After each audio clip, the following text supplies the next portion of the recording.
Mga katrops, welcome back ulit sa aking channel, Sports React PH.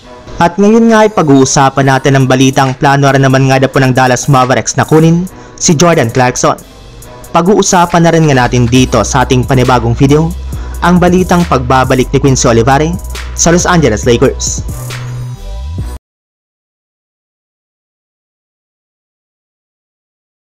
Dahil nga po mga katrops, hirap ang Dallas Mavericks na makakuha ng panalo sa mga nakalipas nilang laban, ay ibinulgar na nga po ng isang NBA insider na kabilang nga po sila sa mga team na gagawa ng trade sa mismong deadline sa darating na Pebrero.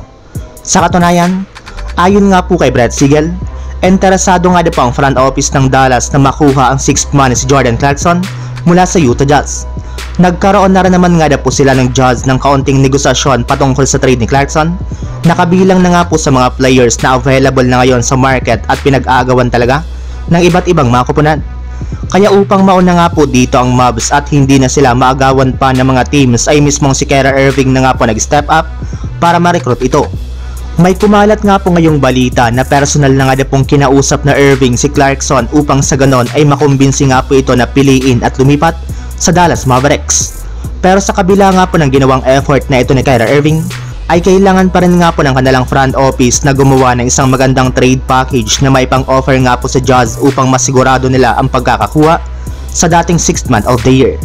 Samantala, punta naman tayo sa ating sunod na pag-uusapan sa balitang pagbabalik ni Quincy Olivare sa Los Angeles Lakers.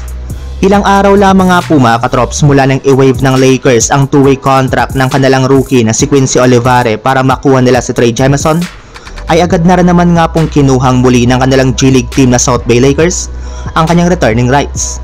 At kasabayan nga po niyan ay agad na rin naman nga po nila itong pinapirma ng bagong kontrata sa kanilang kupunan. Yes, hindi nga po kayo nagkakamali sa inyong narinig. Nakabalik na nga po si Quincy Olivare sa Lakers, ngunit ayon nga po sa labas na balita, hindi na rin naman nga po ito isang 2-way contract na parte ng roster spot ng kanilang main team. Kaya makakapaglaro na lamang nga po siya sa G-League team sa mga susunod na laro ngayong season. Sa madaling salita, asahan nga po ninyo na hindi na maglalaro pa sa Lakers si Olivare bagkus makakasama na lamang nga po ito sa South Bay Lakers.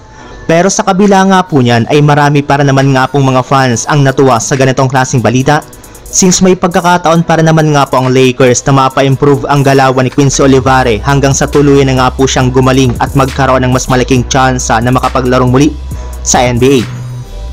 So yun lang mga katrops, ang handog kong story ngayong araw. Sana nag-enjoy kayo, please like and subscribe my YouTube channel, Sports React PH, para sa iba pang story at update patungkol sa NBA. Kita-kits muli sa ating susunod na video.